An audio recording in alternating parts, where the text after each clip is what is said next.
The Consulting Success podcast is powered by the Clarity Coaching Program.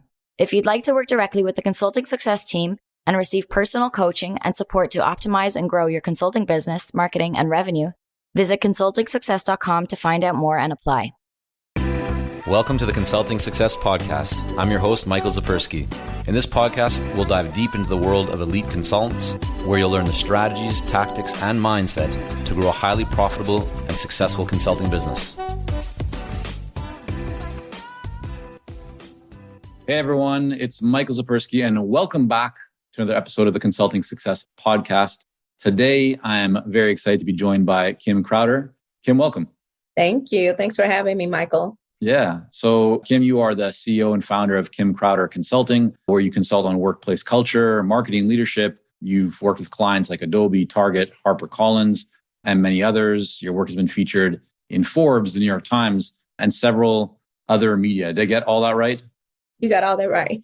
Cool. All right. Well, I'd love to start off before you got into the world of consulting, because it's now been a few years for you. Give us a high-level introduction to what you were doing before you got into the world of consulting. Yeah. So my background is in marketing and communications, and I have a second degree in business administration. So I did marketing and communications for many years. And in doing that work, I always questioned things around, there was no language, right, for that really wasn't a conversation. And so maybe I was pushing the envelope a bit, or what it felt like I really wasn't. Like when you talk about equity, I'm not pushing the envelope, but it did feel like that for people who maybe weren't used to having to think about it or talk about it, or who weren't comfortable, or people who benefited from not talking about it, right? And so I always did it from that lens, worked in different industries. I worked for Whole Foods Market. I worked in sports and entertainment at the Reliant Stadium. It was Reliant then. I think it's NRG now in Houston. And I am from Houston. Anybody from Houston, we are big, very much so obnoxious about being from Houston. But I did that work for a while and then moved up into the C-suite. And that was where I got a real sense of how workplace culture is built, and around the policies and the decisions and every piece of how a workplace culture like that storm brews and it becomes this big workplace culture. And in that, I was also experiencing my own version of discrimination in that workplace, of racism and sexism, very much so as a Black woman who had been put in a leadership position, maybe without the expectations that I was actually going to expect to be able to make change. It was sort of, hey, let's check a box. Let's get a Black woman in here because the board is driving us nuts about it. And I got in and I started asking for things. And I also had a team member who was not comfortable working as my assistant. He was a white man, and he just was not comfortable with having a Black woman that he had to work with in that way. And so it was interesting because it was like this two-pronged, I was getting it from every side, and then really became passionate about it, started to do the work sort of for better or for worse. And what happened was I was talking about it out in other conferences and that sort of thing. And then people started saying, hey, Kim, we see what you're doing. Not only have we heard you, but we're seeing what you're doing. Can you do that for us? And so a side hustle was birthed. I left that company. I took another job. Within 6 weeks, I got laid off. And I was told it's really hard to find people of diverse backgrounds with a proper skill set.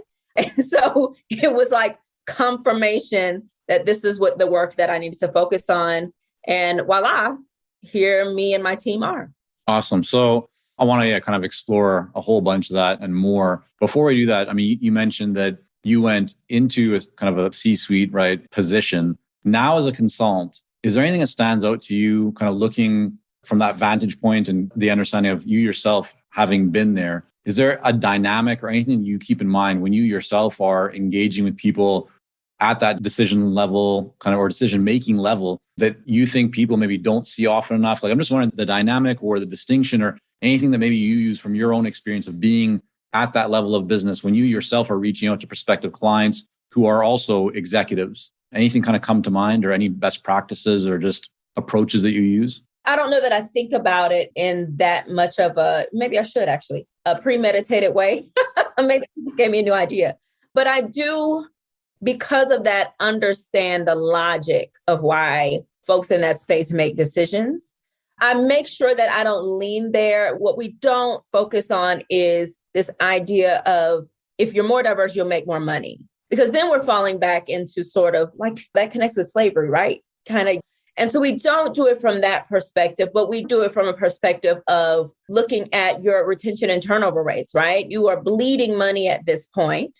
So what aches enough that I can turn that knife a little bit that'll get you to make the decisions that is best for your team members in your workplace, right? So, and I'm not saying that all CEOs are not thinking with both sides, that logic and also the emotional place. I'm not saying that. But I am saying that because I've been in the C-suite, I happen to possess the ability to communicate both sides of those, which is why we focus on both quantitative and qualitative data. Right. I'm hearing you almost say, Kim, I think a lot of consultants might come at it from the perspective of, hey, like we have a really good solution, or here's kind of like what we do, here's our methodology, or kind of like doing the work. But you're saying really what you're bringing to the table is you have an understanding of the business case, or what's going to actually get a decision maker to make an investment or to say yes to an initiative, is because you're looking at it from both sides, and knowing that gives you perspective that is helpful in engaging with people at those levels. Yeah. Would that be accurate? Yeah, I would agree. Yeah. Okay.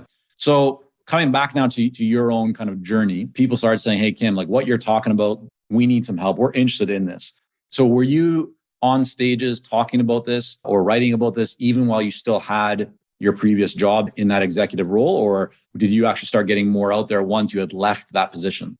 No, I was doing that while I worked in that role. Yeah, I was doing some ghostwriting for organizations for their websites to talk about diversity, equity, inclusion. I was supporting strategy in that way, both on the marketing and communication side, but also on the management side, particularly for mid-level managers, being able to talk about it at that place. And then one of the things you mentioned was Target and Adobe, those organizations. That was more focused on individual leaders, particularly around when George Floyd was murdered. Individual leaders, we were offering some courses for leaders, just really to say it, some workshops.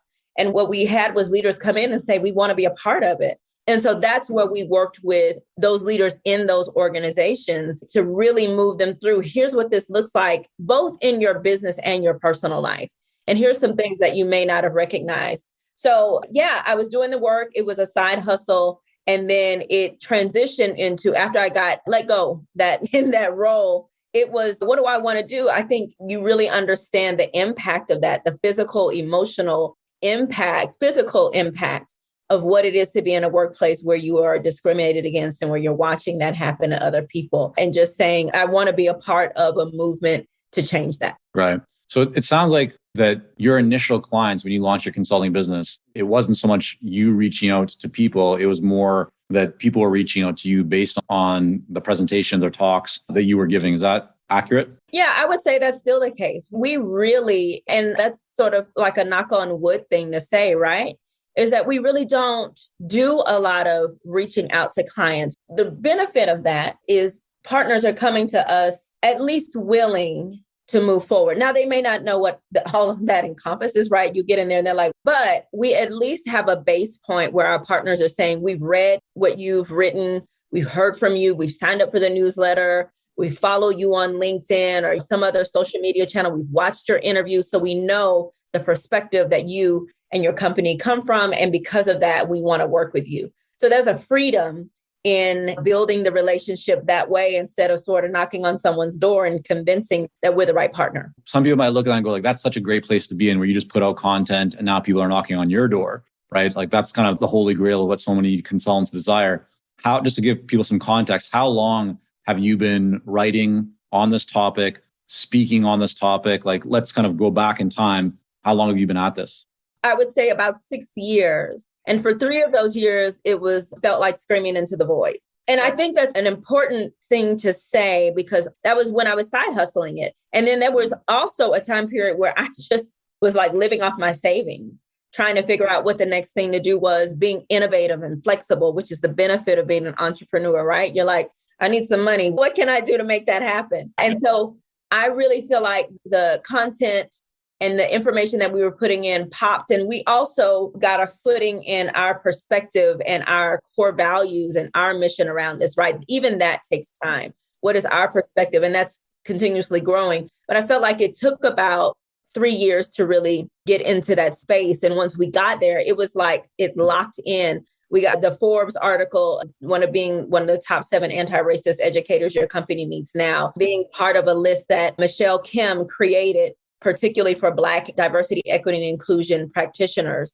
And those were 2 things that were really major in really inviting people into the conversation around the way that we did the work. And then being consistent, showing up on LinkedIn on a regular basis, commenting on other people, having those meetings with other practitioners or other people in HR, really just like those coffee chats where you're just getting to know other people. And then you meet the one person and then they give you 3 different references and saying, hey, you need to work with Kim Crowder. All of that, it is a process. There's an organic communal version of that. And so as people are in this space where people may get frustrated, like, I understand that. You're like, I've tried everything. The more you show up on a consistent basis, you would be surprised who sees you. I had no idea that Janice Gassam was watching my social media, who writes for Forbes, and then one day commented on an Instagram post, hey, I'm writing a story, I'm going to include you. And that story is the one when people Google me the most, when we say, how did you find us? That's the one that it continuously comes back to. And I think that was written over 2 years ago. Right. So to kind of summarize what I'm hearing is, hopefully for the benefit of everybody joining us, this was not an overnight success story, right? You put the work in, you showed up consistently, you did and still have a very point of view, and you are putting that out there into the world. And you are showing up on different platforms, whether it's LinkedIn, your email newsletter, engaging other social media, meeting people. So you're doing things that by some accounts, people might look at and say, like, that doesn't really scale. Like just being on social media or replying to people's comments, meeting people one-to-one, there's no automation there. It's like you're doing the hard work, but you're doing it consistently. You're showing up every day. And after a period of time, that's compounding. And then all of a sudden, boom, as you said, a big Forbes article or something clicks into place and things really start kind of moving forward at a much faster clip. Yeah, I would say that approach is almost anti-corporate America, right? It is the thing that you can't automate, but it's also the thing that makes me authentic and that people recognize that I am authentic when they meet me. You don't know how many people I get on a call with, and it still kind of blows my mind. They're like, I can't believe I'm talking to Kim Crowder. And I'm like, it's just me. But people have created a level of respect because I'm willing to sort of connect with people and build a community beyond this sort of, how do I automate a social media post? We respond. We can't do it all the time. I mean, those LinkedIn posts go wild, right? But we try to respond where we can. We do private messaging, or we just do favors for people. Like if I see somebody's story and I'm like, your story needs to be told. I know someone in media, let me connect you with them. Literally, that is just, how do we build it from a place of community and less so looking at what we can get all the time. Yes, we have automations. You have to in business. It's the wise thing to do. But that lives more in our operational piece of it. But that human connection up against the type of work we do, you have to have it. You can't beat it. You can't separate from it. Yeah, no, I mean, you're speaking my language. This is something we tell a lot of clients we work with, especially like when it's relating to marketing, that so often people these days are trying to get things just to work faster. They want to see results instantly. They want to automate. And that's not what works, especially when you're dealing with buyers of high value services, right? You have to build a relationship. You have to provide a perspective and insights and ideas so that people respect that and they see you as a real expert and authority. That doesn't come from just sending a spammy or kind of salesy email. When you look at everything that you've done from a marketing/content perspective, is there anything that you really feel like, yeah, this is key? If I was going to counsel somebody on what they need to be doing to build their brand, to get their voice out there, to start generating more attention, but even more importantly, more engagement and therefore more conversations. Is there any kind of like pieces of advice or just best practices or things that you feel are really critical that people need to pay attention to? Yeah, I would say the first thing is to keep a level of humility in that you are willing to learn from how other people do what they do well. Even now, I'm looking at the way that some people frame the storytelling that happens on a social media post, or maybe their podcast, which we are releasing one soon, or looking at their newsletter. It's the being willing to learn, I think, is the biggest one over and over, and being okay with refining what that looks like for you. So that's the first one. The second one, I would say, is, I can't say it enough, but find your people, find your community, and be willing to connect with folks on social media, to comment on other people's posts. That third one is to be really comfortable in your point of view. And what I mean by that is, so for me, the way that I see it is, I have a point of view. I may make a post. Sometimes somebody says, well, hey, have you thought about this? And then I'll come in and say, you know what? I didn't. I'll change the post. Thank you for bringing that up. Like, I'm willing to be comfortable in the way that we talk about things, but also to be willing to hear from other folks. So I would say that is a major piece of it, is to be willing to have that dialogue so that you are in real time creating your content in front of other people. Yeah, great advice. What's been the biggest challenge for you to this point in your business? I would say the biggest challenge. So I'm going to start from day one. Yeah. And there might be like different challenges based on the different chapters of your business. So you might have a challenge in the last 12 months, which is different than the one you had 36 months ago. But feel free to go through maybe a few challenges at different chapters of your business. Yeah. I would say that first beginning space is, for one, it's honing down on your niche. Who are you as a business? What do you want to do? That one to me is still evolving. For us, the types of services that we offer, that's the benefit of being an entrepreneur, that you can pivot where necessary. But really in the beginning, it was trying to hone that down and really decide who our niche audience is and where are they and how do we connect with them. I would also say in that time period, it was finding the right team, and not just finding the team. And this is forever for every entrepreneur. Michael, I'm sure you'll say, yep, it is trusting your team. It is finding the right people and being comfortable with saying, here's what you do, and you getting out of the day-to-day as much as possible. We started with a virtual assistant. We probably went through 4 iterations of a virtual assistant until we really honed down, found the right one, moved her up, and got someone else in. And so that sometimes it just takes time to click, to find the right group of people. I feel like now we're in such a great place. I have access to some of the most brilliant minds in the country, in the world. As a matter of fact, we have folks from all over the country who are part of our team. And so that's another thing I would say, have that team in place. That's a big one, so that you can make sure that you have time to create, you have time to strategize, and you're not thinking about scheduling your stuff, right? Even just having someone to help you schedule is a big one. I would also say fast forward to now, not quite now, before that, is automating your systems as much as possible. Literally, I'm going through step by step. That was like step 3, is how do we automate our systems? How do we get our standard operating procedures in place? What does that look like? So that everyone who comes through the organization knows how things work. And then I would say that 5th one is to really learn how to communicate, because a lot of what communication we do now is written. We aren't on the phone anymore. We may do Zoom videos, but a lot of communication is written. And so understanding the nuance of, if you don't understand what somebody sent, ask about it. Don't make any assumption. And like that for me has been a major one, is to be able to understand that everyone communicates differently. Everyone has a different perspective. And so what can I do to get curious about someone else's point of view so that I can take that information back? Even pause. I never feel like I have to answer things in the moment. I say, let me come back to you with that. Thank you. That's helpful to understand. Let me come back to you. And then the last one I would say is, you teach clients how to treat you. So I am a forgetful person. I wish I weren't. Like, I have to write birthdays in my calendar to this day. My mind is always running. And so I remember I had a client say to me, you keep asking me the names of people, and they would bring somebody's name and I would say, who is that? And so communicating back, hey, could you do me a favor? When you bring up somebody's name, if you would tell me their position, that would be amazing. So every time you mention them, mention their position, as I'm getting to know you, right? So you think about it as a get to know you, you're saying things like that, or saying to a client, hey, here's what's going to be important up front, and laying that out early in the partnership. Because if you don't, what happens is they may feel blindsided when that is the standard later on.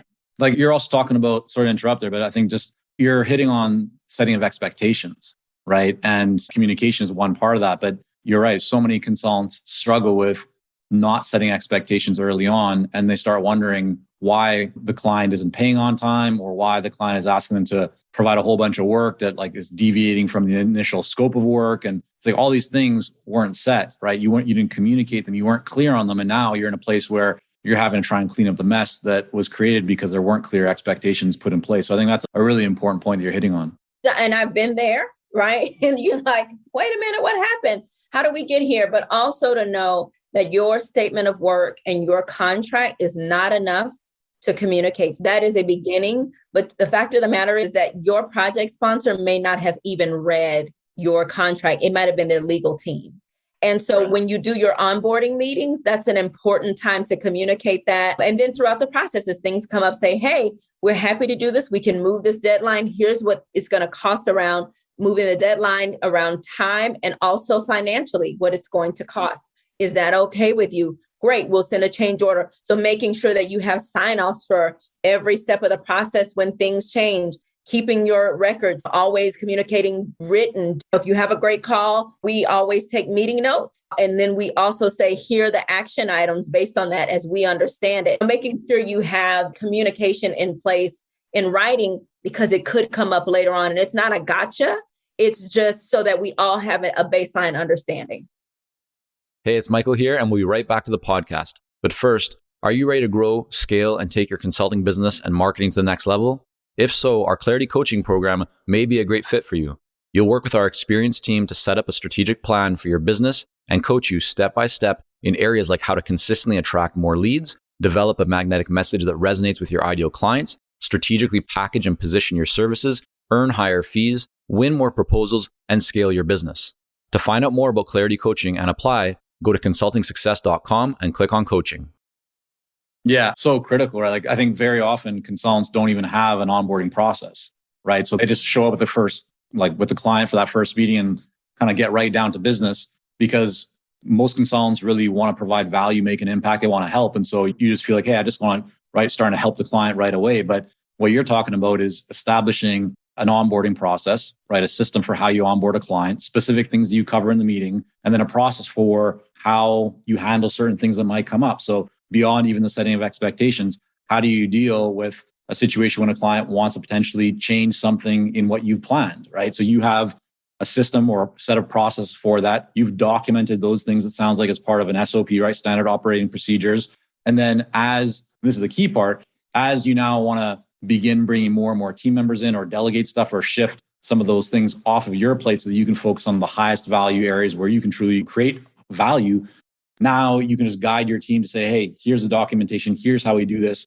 If you bring new team members on, if you don't have that stuff documented, and I'm not speaking to you, Kim, you already know this. I'm talking to everybody out there who's joining us going like, oh, maybe I don't have that kind of stuff, right? So the whole idea of like hiring and building a team and all that feels really daunting and scary when you don't have these materials in place, because then you feel like, and you actually do have to recreate the wheel every time. But if you document this stuff and you get it in and you bring somebody on, even if that person leaves, you now have an asset in your business because you have these systems, these processes that make bringing the next person on so much easier and so much faster. So anything else around systems or SOPs or things that you've done inside your own business, Kim, that you just feel like, oh, this is just so powerful or valuable for us to have? Yeah, we do Loom videos. So we record our screen. Everyone on the team has access to the Loom account. We communicate often. So things like, hey, great, if you're going to set up that process, can you do a Loom video and then share that out to the team member who's going to have to execute it moving forward?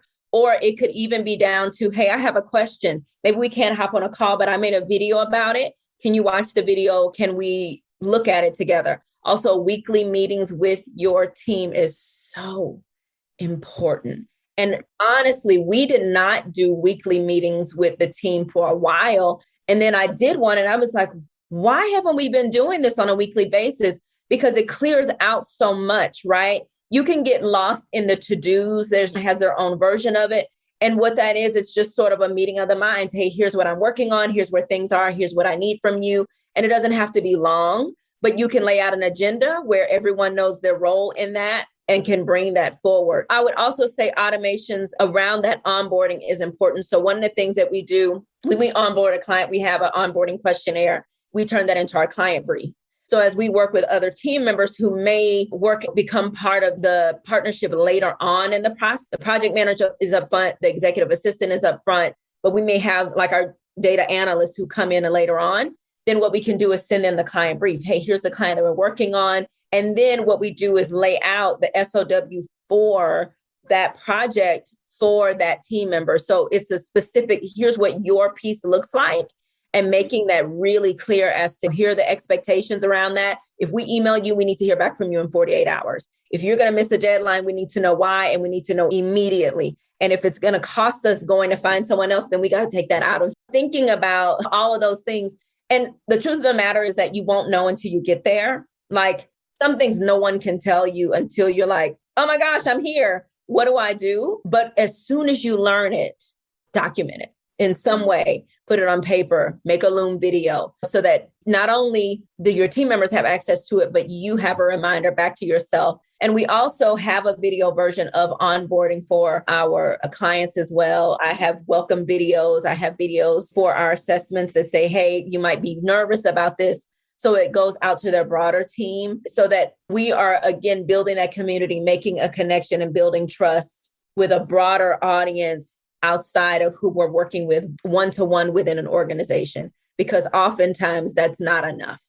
And Kim, so talk me through kind of the progression of how you've gone about building your team. Are these contractors, freelancers? Are they full-time, part-time? And then I know you said you start off with a VA. How many people are kind of involved today? What does the company makeup look like? Yeah, so 1099s for the most part, if they're doing contract work. And then if we have everything from, we have about 25 people at large for the team. So we have, and we're expanding that because we like to have at least 2 or 3 people for a particular role. And sorry to interrupt, but for the non-US audience, so this is kind of 20, 25 people, but mainly contractors, 1099s. They're not full-time employees. Any specific reason why you've gone that path? The freedom of having contractors is that everybody wants to be here. Now, at some point, we may add 1 or 2 employees that are sort of the day-to-day people, maybe a salesperson, maybe someone who's in project management, something like that. But currently, really, the contractors want to be here. They're passionate about the work.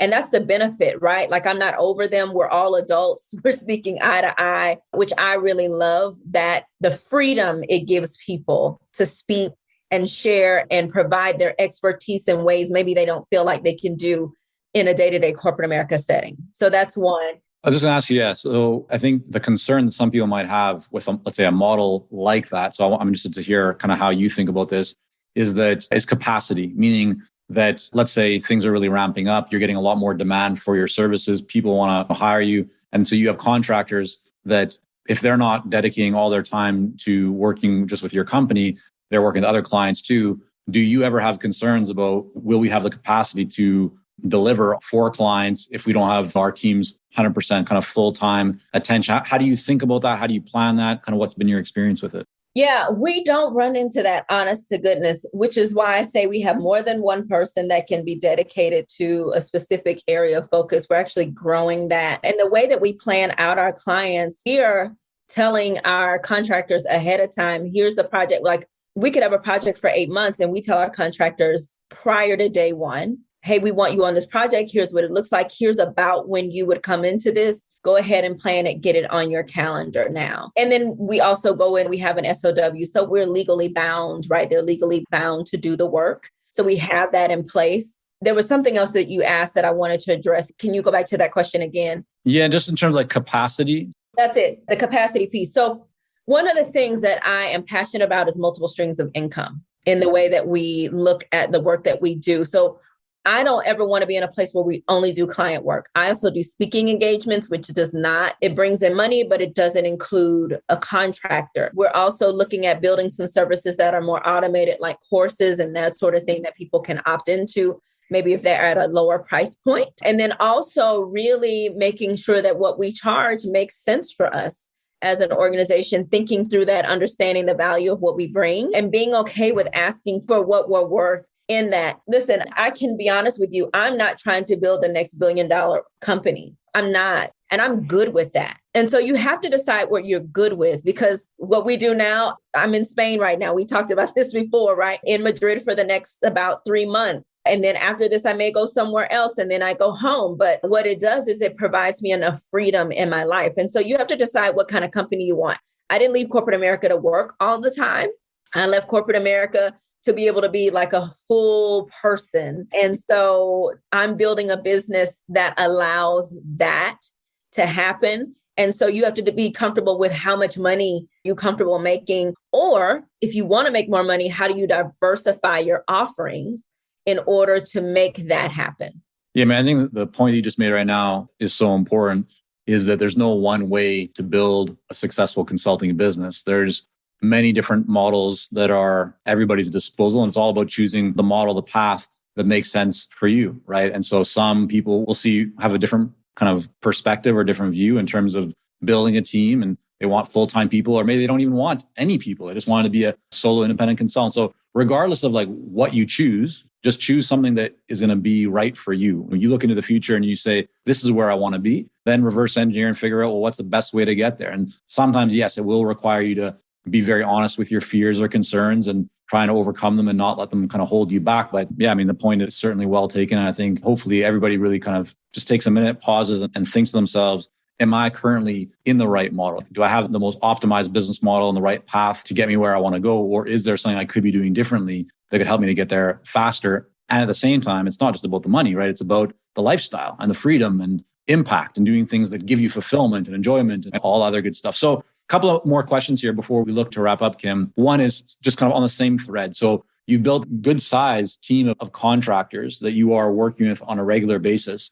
How has that changed your role? Like, what are you spending the majority of your time on right now? And yeah, just anything kind of related to that shift of managing these people. Do you have somebody that manages these people? Like, because 20, 25 people, and then where are you spending your time? Yeah, great question. So I have an amazing project manager who is sort of calling the shots on really, I mean, that's like my general who is, I don't know all the names of stuff, but the person who is really making sure that the projects are moving forward and time-wise and connecting with the contractors. The executive assistant is also creating meetings and following up with people. I also have a team of folks who handle my PR. I have a business coach. I always want to say that get your help where you need it. I have an office business manager.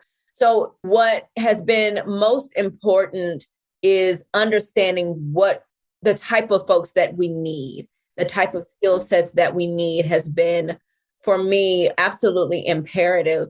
And then what I spend my time on a day-to-day is sales calls, interviews, media, that sort of thing, as we are doing now. Also, that includes creating the focus of the content for social media and that sort of thing. And then thinking through strategy for our clients, right? At the end of the day, I like to be involved at that level. Now, we have some amazing folks in strategy who get down to the nitty-gritty of it, but I can certainly look at an organization. I typically know in about 2 weeks what the challenges are within an organization.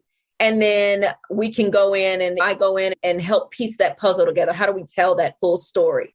And so that's the work that I'm doing mostly on a day-to-day basis, but I'm out of the scheduling meetings. I'm out of the sending out the newsletter. I'm out of even posting on social media, not connecting with all of our contractors on a day-to-day basis. My team is doing that so that I can show up to those meetings fresh and ready to go in front of clients, in front of our group team meetings and that sort of thing. The project management piece, especially, how do you kind of go about finding the right person for that? Because it sounds like that's such a key role where they're essentially ensuring that the excellence and the quality that you would deliver if you were doing all the engagements, like just if it was just you working with the client, right? You could make sure that things are going really well. But now as you have other people involved in projects, that's a concern that consultants tend to have is if I bring somebody else in or a group of people in to help me on actually delivering the projects, won't we maybe lose some of that expertise or the excellence that we would deliver if it was just me or the founders or whatever? So that project management person who oversees everything, how did you find them? Where did you go to get them? And then what kind of qualifications or what do you think is really important about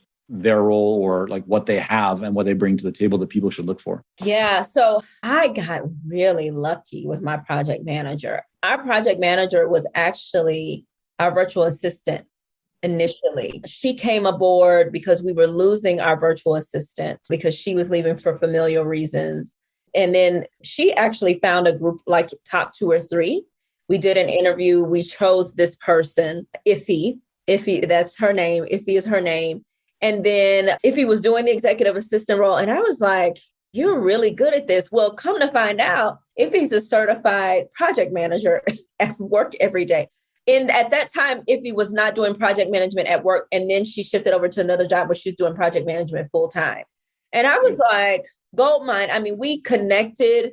Iffy is not afraid to say, hey, Kim, to knock on my door and say, hey, Kim, you need to get it together. You need to move something forward. But we just clicked. So not only is if her skill sets are there, but we like each other. And so we had that sort of synergy.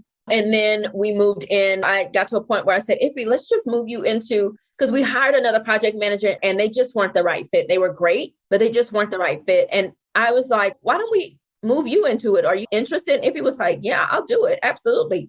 And then we got an executive assistant who is amazing, Dara, as well. The skill sets that Iffy brings, I don't know how Iffy does it, but she misses nothing. I don't get it. Like, I really don't. And she thinks of everything. She said something the other day in a meeting, and I was like, who thinks like that? Like, we were looking for a CEO's executive assistant. And she was like, you know what? We have emails from everybody from the team. Let me look for their name.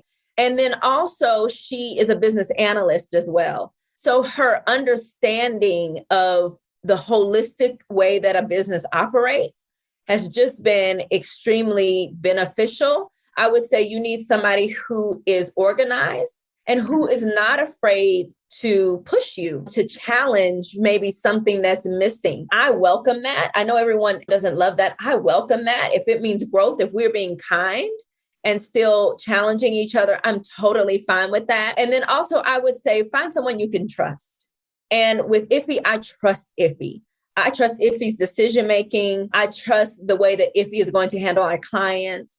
I trust that if something doesn't happen, that I maybe need to check our processes. One of the things I do is I don't villainize our team members if something doesn't get done. I try to focus on the process. Okay, so then we need to do this so that in the future, this can happen. So that we take the energy out of people feeling called out in some way if something doesn't get done. All right. So Kim, your team is virtual, right? I mean, you said right now you're in Spain, you're often traveling. Is Iffy US based? Nope. Canada. We've got Dara's in Nigeria. We've got people all over the country, all over the world. Has that ever been an issue for you in terms of working with a virtual team, or has it just been pretty smooth? I think it's been pretty smooth. I think the only thing that you'll find, especially in diversity, equity, inclusion work, in general, you may find cultural differences or ways that in one country leadership may work with folks. And then I come and say, no, we don't work like that. Like, I want you to feel every agency to say, hey, Kim, I need help, or hey, Kim, I need support, or I don't understand this. So someone may work in another country where that's not the norm, where they can't speak that freely. And so some of it is like getting people comfortable with doing that, or it may be even language differences. For instance, someone may have learned British English as opposed to American English. And I go, oh, okay, tell me how you worded this. What does this mean? Because I may not understand it. But I try to not get mixed up in the middle of that as little as possible. I think the only thing that you find with a virtual team is that you have to be really intentional about time.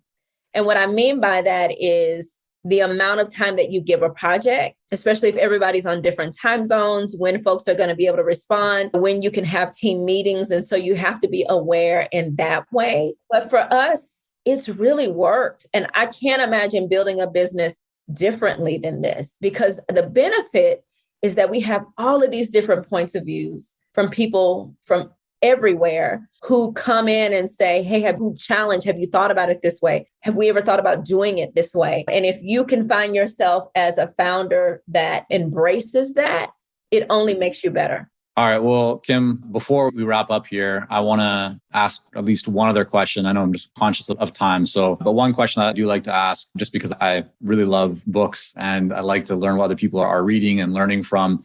In the last 6 months or so, is there one book, could be fiction or nonfiction, that you have either read or listened to that you just think like, wow, this was such a great book. I think other people would enjoy it as well. That's a great question. So a couple things. One, and I'll say this because I think it could benefit people. I read nonfiction quite a bit, and I do it because it takes my mind off of the intensity of the work that we do every day, doing diversity, equity, inclusion work, and being involved in sort of workplace social justice.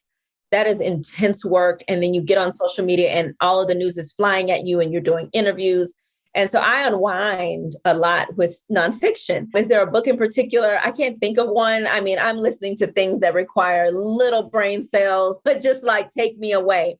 A book that I am actually currently reading for educational purposes is Caste and Caste is about Wilkerson, I think is the author, Michael. We'll fact check that. Yeah, fact check that for me. We'll try and fact check that. And then when you say that nonfiction, are you referring to actually fiction in terms of like you're reading novels and stories, or is there something inside of nonfiction that you actually...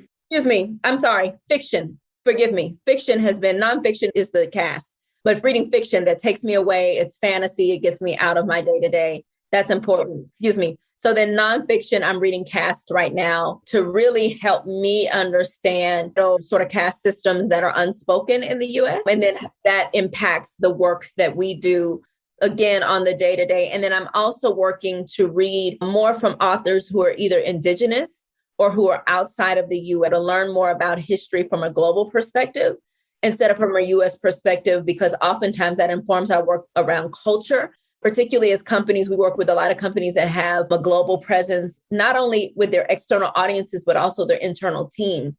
And a lot of times companies are not thinking about the impact of that, right? They're saying sort of get on board with our Westernized version or our American version or US American version of how we do business, when in fact, they haven't been doing business like that their whole lives. And so they may find that they are walking into an inequitable environment by nature of culture, right? And so those are the areas of focus right now. But Caste, I would say, is the book right now that has been the most eye-opening and revolutionary for me in the last few months. All right. Well, fantastic. So Kim, I want to thank you so much for coming on here today, just sharing a bit of your story, your journey, what you're up to at your consulting firm with your team. Where should people go to learn more about you and your work? Great question. KimCrowderConsulting.com. Sign up for our newsletter. We are in the process of rebranding, so you'll see a beautiful newsletter soon. Also, social media is a great way, particularly LinkedIn. We're active on LinkedIn, so find Kim Crowder on LinkedIn, or you can find Kim Crowder Consulting either. And Instagram, Twitter, we're all in all of those places. But really, if you really want to get down to the nuts and bolts and hear some really great content the kind of work that you're doing around diversity, equity, inclusion, the newsletter is the way to go. All right. We're going to have all that linked up in the show notes. Kim, again, thanks so much for coming on. My pleasure. Thanks for having me. Thank you for joining us on this episode of the Consulting Success Podcast. For more episodes and to subscribe, rate, and leave a review, head on over to iTunes. And if you'd like to develop consistent lead flow and a highly profitable consulting business, learn more about our coaching programs at consultingsuccess.com.